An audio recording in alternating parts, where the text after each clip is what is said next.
Hello and welcome to Books to Last, the podcast that challenges readers to pick the only 5 books they may take with them when cast away to a mystery remote location. As always, I'm joined by a book-loving guest, and this episode I'm joined by Meg. Welcome, Meg. It's so great to have you on the podcast. It's great to be here. Thank you. Well, for any listeners who might not have heard of you or might not be familiar with what you do, why don't you introduce yourself and tell us a bit about you and books? I'm just a normal girl that likes books, essentially. I say normal quite loosely. I created a page, it was about a year ago now, it'll be a year next month, called the Autistic Reads. So I was diagnosed autistic when I was about 25, 26, which is quite late for a female. And I just turned to books. Essentially, it's something that I've always loved. I've always loved collecting books, but reading's always been a real challenge. And I just decided to embrace it. That's amazing. I myself have recently gone down a diagnosis journey. I'm about to turn 25 and that happened last year. So that was big, but weirdly, so books equally something I've always been really interested in, but reading was kind of what made me realise it, because I finally read a good Own Voices autistic female character and it like connected the dot finally for me, because up until then I was like, oh, you're just a bit weird, but you know, we cover it up and it's fine. You put that mask on and no one will know. Exactly. So you said you turned to books. What kind of books do you generally like to read, or is it a bit of a mix? A bit of a mix, really. I did very much stick to kind of the only way that people at the book club describe it is traumatic reads. There's never happy endings or fantasy, but after joining my book club again, that was about a year ago, I've read fantasy, I've read thrillers, I've read everything now. I'll have a go at anything, really. That's really good. I mean, I've always sort of dipped around in different genres, and I think there are some genres I stay away from, like traumatic reads. Yeah, when I visited book club, I sort of described a little bit about what I like to read, and several people did sort of chuckle. I was just like, okay, so we know who's going to be giving recommendations and who is. Oh yeah, there's a collection of people at Duke Club, and we know what everyone reads, and we kind of gravitate towards them people. But I'm open to, I like historical fiction, learning things from non-fiction, just anything really. I think there's a book in almost every genre that definitely somebody can find. You've just got to sort of life sometimes feels a bit too short to try different things, but I think once you do find that one that works for you, it's really good. Especially fantasy, I find if you're not a big fantasy reader, it's a really difficult genre to find that right book that's just okay for you as a non-fantasy reader. Definitely, there's a whole other lore, isn't there, in the language they use, and everything is just mad. So yeah, I was talking to someone recently, and I mentioned, like, they were saying they didn't like fantasy because it didn't make sense and they couldn't picture it in the real world, and I was like, I like fantasy because it doesn't because of that, yeah. Escapism, that's what it's there for. Yeah, but I mean, that's the great thing about books. There's something out there for everyone. What's the last great book that you read? Something that you enjoyed recently? I think I spoke about this one actually when you were at Duke Club last, but it's a bit of I'd say it's a bit of a Marmite read, but I truly enjoyed it, is the Haunting Adeline series. I'm nearly finished the second book, The Haunting Adeline. You won't like it because it's traumatic. It is extremely traumatic. I was in the car reading it at work, shaking the other day, but when it's just one of those books where it's like, I can't put this down. I need to know, like, I'm fell in love with the main character, and it's just, the writing's been done very, very well, and that's probably something that I normally wouldn't have picked up either, because it is a bit of a thriller, but I don't know, I think I got drawn in by probably Book Talk or something, and yeah, it's been dark but good. I think that's often the case with a lot of books in that genre, because like any books that sort of deal with quite difficult subjects, they usually are kind of written in a way that does affect the reader, which obviously means they're good books. Like, I always admit, like, when I really dislike a book, it's often because it's well written. If it wasn't well written, it wouldn't make me feel enough to dislike it so much. Definitely, yeah. But I think with a lot of quite dark books as well, they do quite often are very well written, and that's why they have the sort of effect that they do, and that's probably why I'm scared of their power. But yeah, for the benefit of anyone listening, actually, just the book club that Meg and I both attend is the Duke Club, which is a no pressure, dyslexic friendly book club that is based in Stoke-on-Trent in Staffordshire. Yeah. Local to this sort of area, but it's a great follow on Instagram. So if you do want to follow Duke Club on Instagram, you should do. And yeah, it's a really great environment. I only recently joined, so I'm still a newbie, but I've really enjoyed the meetings I've been able to go to because I don't have much of a book community around me. So it's nice to connect with like real life people who like books as well, instead of, I don't know, I've got an amazing community of internet friends, but sometimes it's nice to be able to sit in the same room as well. I mean, the wonders of teleportation haven't reached us yet, so. Okay, so that's you and books generally. As mentioned previously, you're going to be cast away. Yes. But as ever, guests on the podcast don't have to be cast away to a desert island if they don't want to be. So whereabouts would you like to be cast away to? The one that I had in mind, I think, when I was listening to another episode was like, oh, everybody picks a cozy cabin in the woods. And that was just something that I was going to pick. So I tried to think of something a bit more unique. So I was thinking if we can time travel to like a 1960s Italian castello with some wine and nice breads and things like that, like a little balconette. Sounds nice. Yeah, cozy cabins in the woods / forest, sort of cottagecore kind of thing is very popular.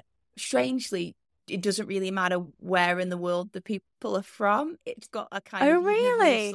Yeah, because people who come from quite warm countries like the idea of that, and then also a lot of sort of the guests that we've had from Britain who kind of have the less warm climate. Also have as, I don't know, it's a very romanticized image, but I think also it kind of conjures up the idea of no internet and not having to deal with people. Definitely, it is just the perfect place to snuggle from read books, though, isn't it? And I think when you say you're going to be cast away with 5 books, cozy cabin in the woods with a fire is just not there. Yeah. But an Italian castello? Yeah, it's like a chateau. The Italian chateaus, yeah. Oh, I mean, that sounds lovely. And, you know, you sold me with bread. So it's like good bread. Yeah. All you really want. And honestly, most restaurants with pretty poor food serving can win me over with a decent bread basket. And salted butter. You have to have the salted butter. It's not the same. Yes, absolutely. I one of my favourite things is going to sort of work like formal meals because they always go to a fancy restaurant with salted whipped butter. Yes. That's soft and easy to But it really is the little things. It is. Okay, so we're off to Italy. What is the first book you'll be taking with? My first one is very popular, I believe, and been come up a few times, but my all-time favourite book is Dracula by Bram Stoker. I know you've said before about reading this book, it's just, I can't put my finger, I tried to write notes beforehand, but I can't put my finger on why I love this book so much. It's just, it enthralls me, and I can't explain why, but yeah, I love it. It is a really good classic, and one I'm glad I finally got around to reading. I mean, oddly, so it was picked very towards the beginning of the podcast's life in one of our very, very early guests. I think it was Jess from What Jess is Reading, but then it didn't kind of resurge until very recently when Ruth, the owner of Drop City Books, picked it for one of hers. And yeah, it is a really interesting book because it's another one of those classics where I picked it up expecting it to be really difficult to read, and then it's actually a really nice readable book which doesn't make you feel like you've got a headache or something when you're trying to figure out what they're saying, and you don't have to kind of like pass into another language or way of speking to understand what's being said, which, as much as I love Jane Austen, I do have to kind of it's like picking up a second language to try and sort of communicate with an Austen book. But yeah, Dracula's a really great one. So I mean, you've mentioned that you like some scarier thing. Is the kind of the horror element possibly something that speaks to you? It's not, for me, it's not as much the horror. So I first read this when I was in about year 9 or 10. And it was like probably the first time I've really, like I say, I've always struggled with reading. And I think it was the first time I really sat down and dedicated myself to a book. And it was more the whole Gothic literature and the Gothic movement. And my parents have always been quite Gothic. I've been brought up with that quite a lot. And I don't know if you remember if you had them at school, where they used to do competitions where you could enter a short story into a little book. Oh, yeah. That came around to our school in about year 10 or 11, and it just as I'd finished Dracula, and it inspired me to write some Gothic literature, and I won and got my story published in there. Oh. And then that was it. It's just Gothic literature. I just fell in love with it. Oh, that's really ace. I mean, and the fact that it inspired you to pick up and sort of write something as well also says a lot. I mean, Gothic stuff is, funnily enough, considering I'm not into horror or scary stuff, whenever I do pick up something like some proper Victorian Gothic literature or something, it always tends to ring. So I don't know, I always really enjoy it, and it never feels like the same kind of scary as like modern day horror. No. Because it's abstract and sort of, it's a vibe more than anything. No, it's completely different, and I do agree, because I don't like modern day thrillers. I don't mind a little whodunit, but I feel like Gothic literature's, like you say, it's quite cosy, but Dracula especially is quite romantic. It's very romanticised, and it's just a beautiful story. And I got to go to Whitby Abbey a couple of years ago, and I want to go there soon. Oh, I cried when I got to the top, partially because it's 199 steps to get to the top, but also because that'll do it. I just stood and gasped, and my partner was like, what's going on? But I was like, I have grown up loving this castle and abbey or whatever so much, and to see it, it's just, you'd absolutely love it. Yeah, buildings do feel like that, though. I have a very big soft spot for buildings, especially historical buildings, even buildings I know absolutely nothing about. They've always got a character. They have, and I really enjoy, like, I love my my National Trust and my English heritage building side. Anything that looks like it is just like a pile of rocks. I really desperately want to go to Greece or Italy one day, and my mother-in-law always makes me laugh because she's just kind of like, she understands that it's very historical, but she's just like, it just looks like a pile of rubble to me. Oh. She said the one exception was she went to the Colosseum and they actually had good guides there who really brought it to life. And I said, well, a lot of it is to do with how it's presented to you, because definitely, it's not hard to make anything boring if you sap all the logic out. But yeah, Whitby Abbey is one of the things that it's a place that I really want to go to because it's tied so much with this book, and it's a great story. Do you, by any chance, have a favourite edition that you'd want to take with you? At the moment, I've only got... So my first edition that I had when I was younger got lost on a moved house, along with a few other my classics, I know. And regrettably, when we went to Whitby, there was a stunning hardback edition there that was limited edition to Whitby Abbey, and I didn't pick it up. So if I can go back there and pick that up, I'll take that with me. We're basically genies. You can take that copy. Yes, we'll I want that one. Yeah, they do some gorgeous editions. I think I've got like the Barnes and Noble leather-bound one that I managed to get for absolute steal from Depop, like probably about 5 or 7 years ago. Yeah, a while ago, but yeah, it was a good deal. But I like the Chiltern classic editions. Yes, they're beautiful. I'd never heard of them, and then my best friend introduced me to them, and I was just like, she just obviously hates the idea of me ever having any money, ever. My best friend collects the Chiltern ones. Her favourite book's Pride and Prejudice, so she's got that in about 10 different editions. Yeah. But there's have you seen the Wordsworth ones that are like paintings on the cover? Yes. They're also stunning, so sorry. I got her, so I got the same friend who also collects, I think, the Wordsworth edition of Little Women recently. Yes. Which is gorgeous. And it was actually... To be fair, I got my own back because she'd never heard of these editions. That wasn't the one that she originally had on her list. She had the Penguin in Bloom one on her list. Oh, they're stunning, and beautiful. I think she's probably resenting me slightly now. But so we've got Dracula by Bram Stoker. Is that probably the oldest, the most classic book on your list, or? I have another classic. Ooh. So I'll go to the next classic, which is on the same sort of signs, Frankenstein by Mary Shelley. They are a pair. Yes, I think if you're going to read one and enjoy it, you've got to enjoy the other one. And I actually know a fun fact that basically Dracula and Frankenstein was created on the same night. I've heard this story, but do tell it. So it was, I think Lord Byron was away with Mary Shelley and her husband at the time, and casually, just in a Swiss castle apparently, and there was a storm. So Lord Byron was like, we're going to have a competition to make some ghost stories, and Mary Shelley wrote Frankenstein, and one of the authors there wrote The Vampire, which later inspired the Dracula book. So I just find that, again, I love history, and I find that very fascinating that they do kind of go hand in hand, and you can perfectly see why. Yeah, they symbolize their own different sort of, I suppose, fears and stereotypes and things from about the time. And I genuinely, and you talk about time travel, like, I love history. I've always loved history, and I've always been really fascinated by these like clusters of very influential people from across different disciplines Yeah. who sort of end up crossing paths and kind of producing all of this work. So like Lord Byron, Mary Shelley, and Bram Stoker, and all of that sort of thing. And then like the Blooms, I think I recently listened to a podcast about the Bloomsbury group with like Virginia Woolf and that whole group. And yeah, I think I read recently, because Arnold Bennett, who is esteemed Arnold Bennett, took on the premier classic novelist. I think he was really good friends with like Horace Walpole or something. Oh, wow. And C.S. Lewis and J.R.R. Tolkien were really good friends. So it's one of those, it's like, I just love these connections and thinking how, you know, you think about those like writers groups they have on Instagram. Yeah.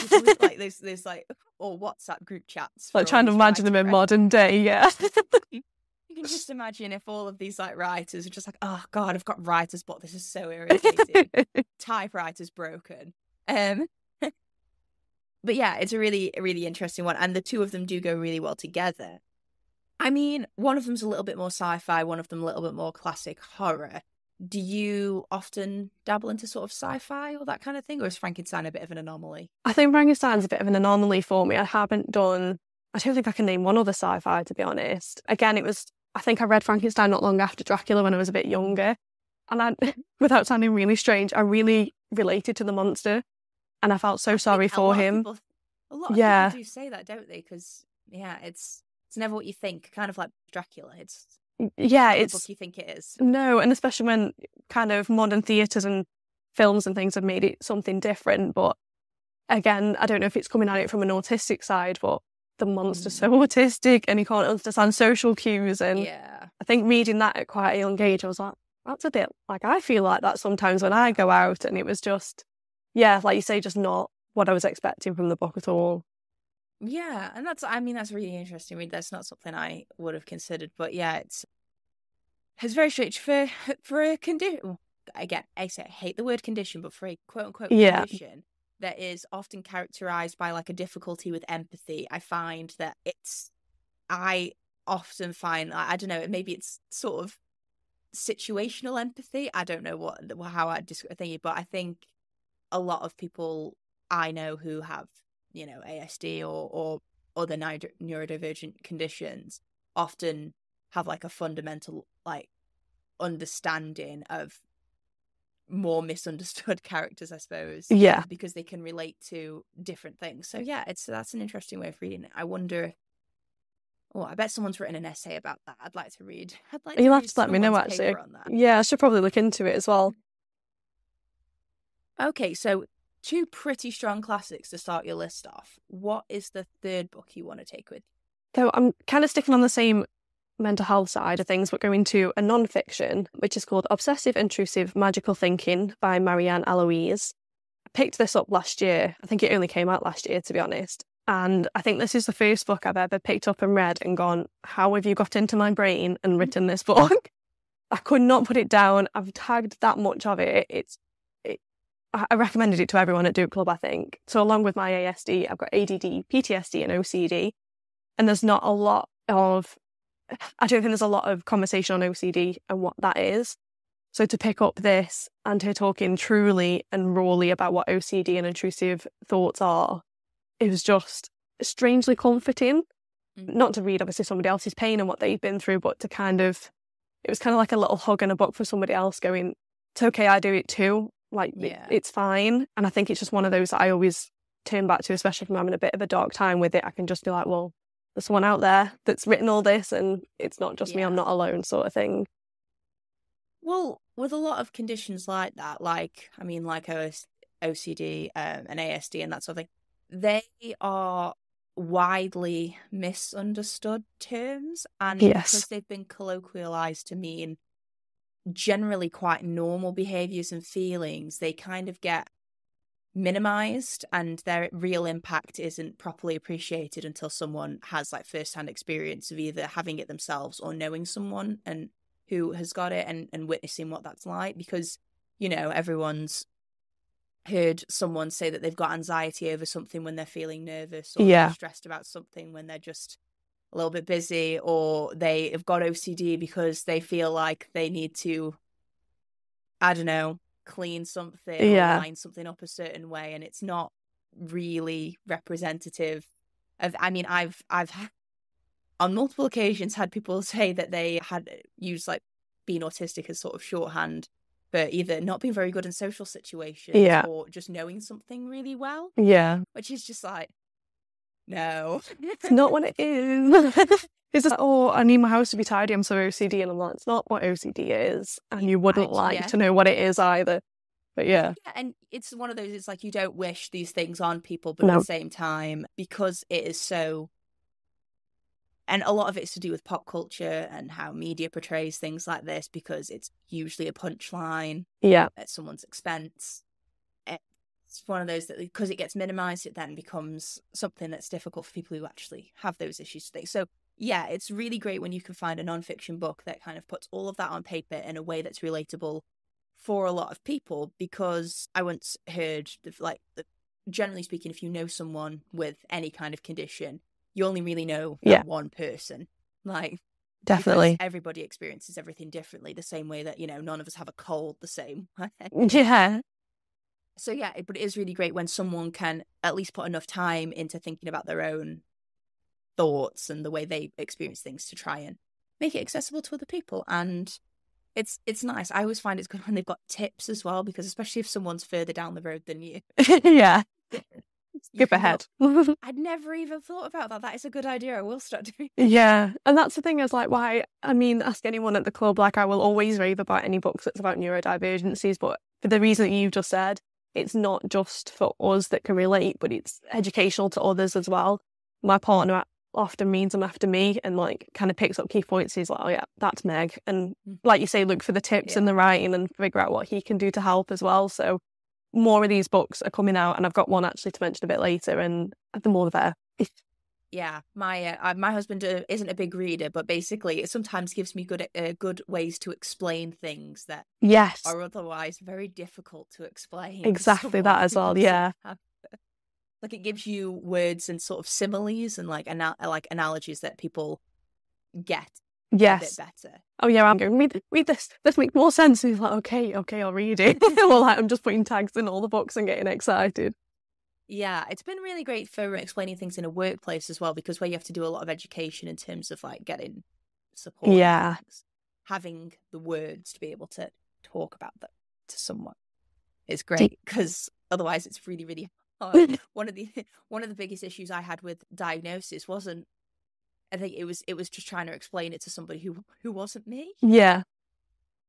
Yeah. So that's 3 books. We are on to the 4th book on your list. We've had nonfiction, some classic. What is the 4th one that you'll be taking with? So my 4th one's a bit of a Marmite read, I think, or definitely Marmite author. It's Normal People by Sally Rooney. I know some people hate her. I know some people love her. Podcasts for Sally Rooney. Is it actually? It is. And so this book I read in lockdown, so this got me back into reading. My partner is a massive reader, and I've always admired him for that and always been too scared to kind of pick up a book again, or a book would take me a year to read or whatever. We went into lockdown and I think I saw this advertised somewhere and I was like, oh fine, I'll just order it. I think I got this in Conversations with Friends at the same time. I loved Normal People so much. I just fell in love with the characters. It was so real, and I know, again, some people don't like reading her writing, but I found it quite easy to follow and to read. Use speech marks. Yeah. But that I liked it because I felt less controlled of how to read it, if that makes sense.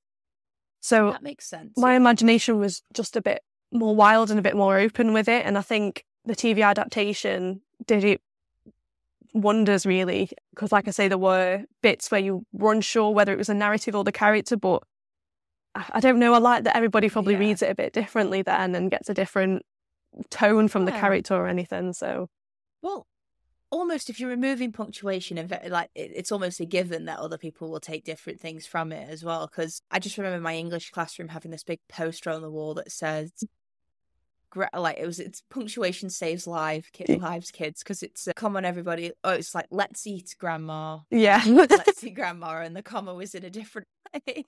Yeah. And yeah, but that's always stuck with me. So when someone said that to me, I was like, that's diabolical. Who could write a book with dialogue that doesn't have speech marks? My mum always says to me, like, anytime I go, oh, but that shouldn't be like that. And obviously, as an autistic, you really struggle with what's right and what shouldn't. And my mum always tells me someone made that up one day. Yeah. Who says it's the right and wrong. And I think I love that Sally Rooney challenges that. And yeah. That's my husband's favourite one. Just like, oh, you've just made that up. He's just like, everything's made up. Everything is made up. He's not wrong. Yeah, just like all words are made up. Yeah, okay, so Sally Rooney, not one of the again, and I could be completely wrong in this, she's one of those authors that kind of like Matt Haig, I've probably got the false impression that she writes mainly sad books. Yeah. This more wrong for Matt Haig, maybe. Yeah. I would, this probably comes under my traumatic book genre that I like to read. Though there's never a happy ending in her books. Both normal people in comments, sorry, spoilers for anyone, but it's not necessarily a sad ending. They're very real endings, very real life endings. And I don't know if that's what drew me in more, because as much as I love it, happily ever after, you quickly crash down back to earth when it's like, not everything's happily ever after, though, is it? So to try and to relate to something that's more real life. I know that's not what everybody wants from reading, but yeah, but to master a bittersweet ending is also, quite a difficult thing to do as a writer. So it is something, I think she definitely tried something ambitious with what she's done. And, like you say, a lot of people really, really love it. So I think I was more surprised that maybe Sally Rooney hadn't come up previously, because there are some, I don't know, when I started the podcast, there were some books that I kind of thought inevitably, I mean, not everyone's the same, but inevitably these sorts of books must come up more often than others. Although it still astounds me every single time I do an episode. Like it's always books that I've never heard of, and it's always usually authors I've never heard of. And it just constantly broadening, my literary horizons. So, your TBR's probably getting longer each time. it's a concern. Yeah, it's an issue. I've kind of had to come to terms with the fact that short of immortality, I'm never going to read everything I want to read. But you say the on-screen adaptation does it justice, which, rarely happens. Yes. It's nice. Yeah, and I'm surprised, like you say, it hasn't come up before, because I remember when, I must have got the book maybe a year or so after it was published in lockdown, because the series came out around about the same time, but everybody was talking about the series when that came out, so I'm surprised, really. Well, yeah, and I remember it being, I mean, you spend a lot of time in bookshops, you tend to see what a lot of people buy. Yeah. So, very... Well, I say surprising. Nice, a very nice addition to the list. So we're on your fifth and final book now. What is the last book that you're going to take with you? So my last book, going over to kind of the fantasy side of things that I like now, is A Court of Mist and Fury by Sarah J. Maas, which is the second book of the series, which annoys me slightly that it's the second book of the series and I can only take one, but it is by far my favourite out of the Court of Thorn and Roses series. And I think if I just need a bit of escapism, I would like to go to the Night Court, please. That could have been my Castaway place, and I only just thought... I mean, you can still change it. Yes, I would like to go to Valeris. Italian Castello in the Night Court. Yes. Why not? Have both. Yes. Yeah, why not both? It's the gift from The Road to El Dorado, which is a tragically underrated film.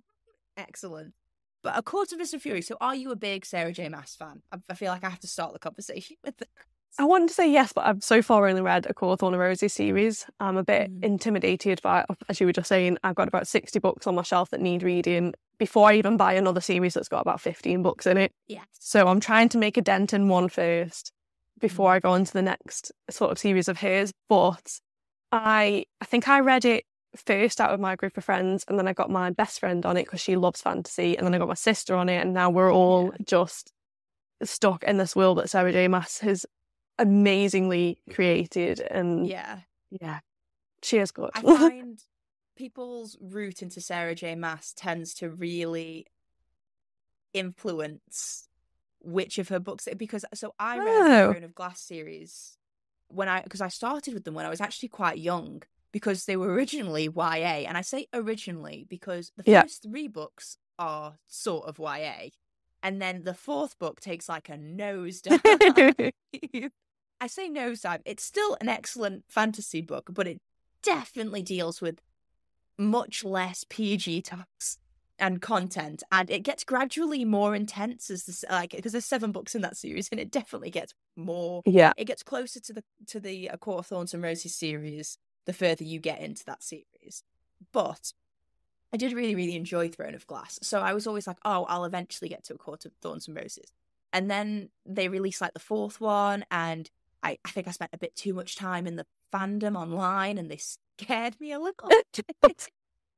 So I kind of said, oh, I'm not going to read that one now. I'll just read the House of Earth and Blood series. Yeah. And then I've recently been told, thanks to the book club, PSA, that if I do read that, it will ruin the ending of Court of Thorns and Roses, or it'll ruin the plot points in it. They tie in, don't they? Because they tie in. So now I feel like, because I have to do things in order, now I feel like I have to read the Court of Thorns and Roses series before I read which is also Crescent City, which is really irritating, because I own all of the Crescent City books, but I don't own Roses one. Oh no. Well, if you needed an excuse, I think you've got one. Yeah. So it's an interesting one, but yeah. And also I think Sarah J. Maas is, whatever, she is a little bit Marmite for a lot of fantasy readers. Yeah. Whatever you could say, she is one of those gateway fantasy writers for a lot of people, because she does open the genre, like what can be quite an intense genre with all these names that no one can pronounce and that sort of thing. What can be kind of an intimidating genre, it kind of makes it accessible to people who don't usually go for fantasy. So yeah. Have you read many fae books outside of Sarah J. Maas, or is it? I think that was probably the first kind of fae lore books that I've read. I was always very much into. I read a lot of vampire books, a lot of Anne Rice kind of Interview with the Vampire and all that. But no, I think this is my first sort of fae read. But you could imagine the world building up around you with the way she writes, and like you say, it's a perfect gateway, I think, into kind of more hardcore fantasy, I suppose, where you have got like all your, like you say, all the names, all the countries, all the worlds, and all that sort of stuff that come in. Yeah, you need a map. Yeah, I need a map and notepad. I need to be writing people down where they're from. But yeah, this is probably my first sort of fae read. But I'm open to be reading more kind of deep fantasy stuff. I loved it. And it's got the romance element as well, which I think always sometimes for fantasy readers, or at least not the high fantasy reader, it gives another strain of story to look at. Yeah. In case you're not really on board with the rest of it, you can at least like root for the characters. Yeah. All failing, you've got the slot, so it's fine.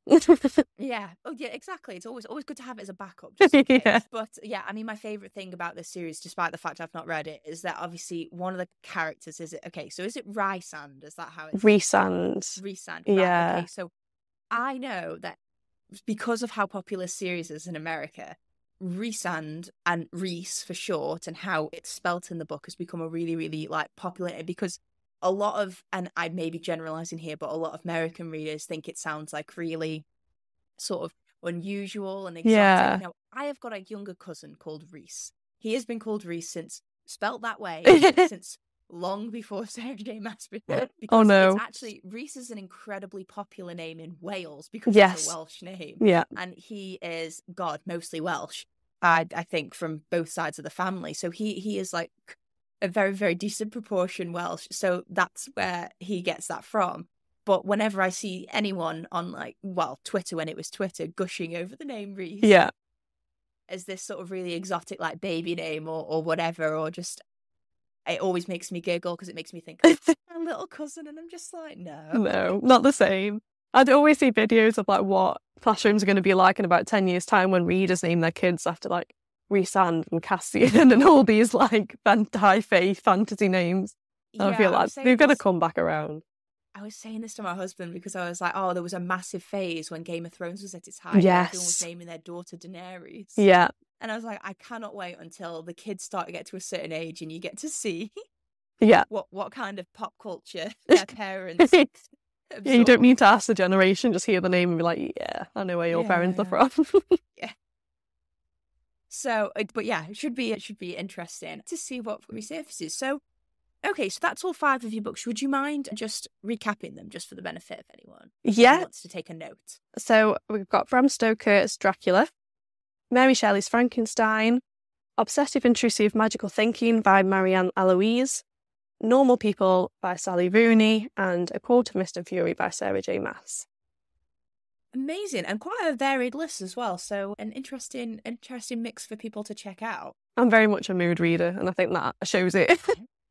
Same. I can't commit to reading anything in advance because it just means I just won't read it, basically, because I'll change my mind before I get there. Well, it was a really interesting mix and a lot of unusual characters for people to dig into. Were there any honourable mentions that you nearly added but didn't? I do. I've got 3, but one's a bit of a wild card. So I'll start with the wild card one first, and it's The Hobbit by J.R. Tolkien. And I say it's a wild card because I've never actually read it. It's a book that I've always wanted to read, and I think always been too intimidated that it's above my sort of reading grade. But I'm thinking if I've been stranded somewhere, I've got all the time in the world to try and read The Hobbit. So I nearly added that one, but then I've never read it. I haven't got much to say about it. Always a bit of a risky one as well, because if you don't like it, then you've lost a place. Yeah, my partner's a massive J.R. Tolkien fan. He's even read The Silmarillion and like all the big books. But I love the films. There you go. He said that's a really hard book to read as well. It is. I'm one chapter in. I'm like, oh my god, this is like so heavy. Yeah, that's why, because I love the films, and he's always like, not to be funny, you're gonna struggle reading them. And I think people who grew up on the books, like my sister always read it, gets a little bit annoyed at the films on certain things. So yeah, most of my big Lord of the Rings fans in my life, because I seem to attract female friends who adore Lord of the Rings. Like, my closest female friends are all massive Lord of the Rings fans, and a lot of them seem to have come to came through the films first. And generally the films are considered quite true adaptations, but there is changes in there where it's like, you understand why it was made for the film, but it doesn't gel with what the book went with. I mean, I needed the films to help me try and understand all the characters in the books personally. But if you're going to start with Tolkien, The Hobbit is a great place to start. It was the first one I read. It's like 200 pages. And it's quite an easy breezy adventure compared to what Frodo and Sam have to go through. Yeah, maybe I need to put it in perspective a bit more. Yeah, compared to that, Bilbo really kind of has it easy. But yeah, so a book you didn't read. Was there any books that you also wanted to take? Yeah, so I've just got 2 more that kind of link into the books that I had picked. So there's a book called Dracula by, I think his name's Dacre Stoker, and it's Bram Stoker's great-grandson, I think. Oh. So anyone that was interested in Dracula is basically, he's got the notebooks from Bram and his diaries and things. So for a lot of people that don't know much about him, he did believe vampires existed. He thought his nanny was a vampire, and they're all his notes from that. And basically there's clips of his diary, and then Dacre is kind of as if he's gone back to Bram's life back then and kind of putting himself in his shoes and written how he thinks he saw things, basically. And it's a very, very interesting read if you like Dracula anyway. Yeah. That's really cool. That's such a cool inheritance. I have no ancestors who are going to leave me really cool diaries and journals and stuff. Yeah, no, I don't think I'll have any either. Or to inherit a big house in Ireland, and it's not happening. You just want to stumble on a box full of old stuff in a house somewhere. Yeah, I don't think it's happening. And then the other one I wanted to mention kind of links into the mental health thing again. So it's called Unmasked by Ellie Middleton. This has only just come out of it's literally on the bed behind the laptop, actually. I like listening to it on audio and reading at the same time and kind of tagging things as go along. But this is basically I feel like it's been written for me, and I know a lot of people have said that, but it's another autism ADHD book, but a lot of the things that you learn tend to be male focused. There's not a lot on female autism, which, like you said earlier, very different, very, very different. So I'm only probably about a quarter of the way through this, but already I feel again like she's tapped into my brain and gone, I know how Meg feels. And I'm sure there's many other autistic females out there that are going to feel the same with that book. So yeah, well, ASD, ADHD is an interesting sort of crossover because it is actually quite common, especially with, I know a few people who have both. Yeah. And especially with females. I mean, a friend of mine who has both is sort of, the way she sort of described it is because I just having the one, I mean, don't get me wrong, it's not easy, but like my own brain isn't constantly trying to undo what the other half is doing. Whereas with both, the way she sort of described it is, you know, what one diagnosis kind of requires to be able to function, the other one makes it fundamentally almost impossible to implement.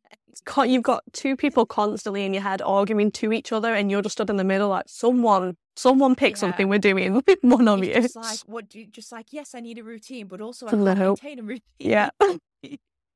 Not easy, but this book just... But even all kind of... There's a quote in there, I actually put it on my Instagram not long ago, that is basically saying...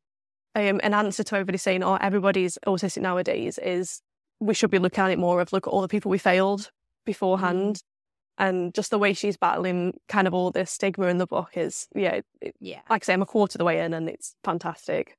Yeah, the everyone's autistic these days narrative is an interesting one, because when I did tell a few people about my diagnosis, a common response I got was, oh, well, everyone's kind of on the spectrum. And I was like, it's not really the same, because I mean, I'm still working on an analogy that isn't in any way offensive to other people, but it's one of those, it's like, there's a difference between people just finding this sometimes sometimes difficult, and it being a debilitating element in someone's life on a regular basis. Like, it's not really this. Yeah, it's difficult, because you don't ever want to invalidate someone else's experience, but at the same time, that in itself is invalidating to say, oh, well, everyone is. So why are you kicking up such a fuss? It is. I think, like you said earlier, it's like, unless you kind of lived those experiences, which I wouldn't wish on anyone, as comforting it is to find other ASD females, I wish you didn't have to deal with that as well. And it's like, you get it all the time where there's actually another book as well called But You Don't Look Autistic. Like, that comes across a lot.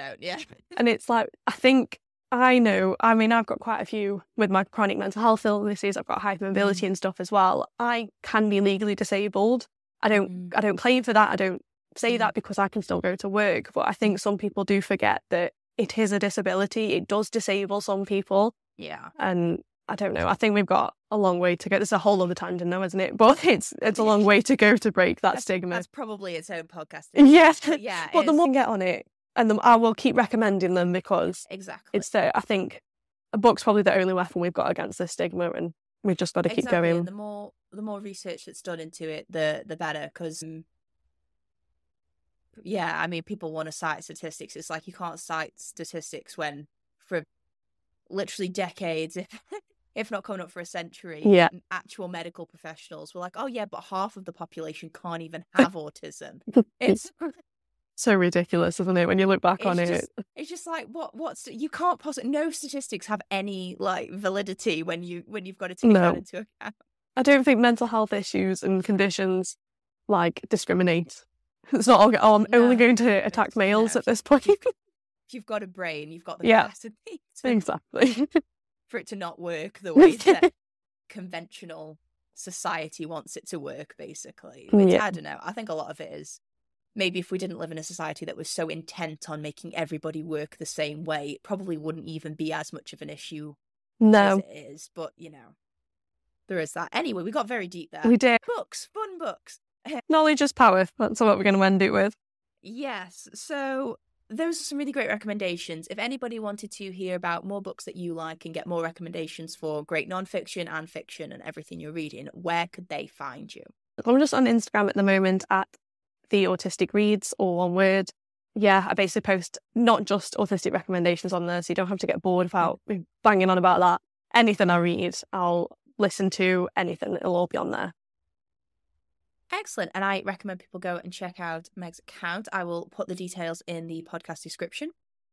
If you like what you hear, subscribe to this podcast wherever you're listening to it now and wherever all good podcasts are found. And you can find the podcast at Books to Last Pod on Instagram and, I mean, probably some other places, but Instagram's the main place where I post because the only social media I can have on my phone for many reasons. So yeah, check the podcast out, check Meg's account out, and listeners, thank you very much for listening. Meg, thank you so much for being on. It's been Thank you.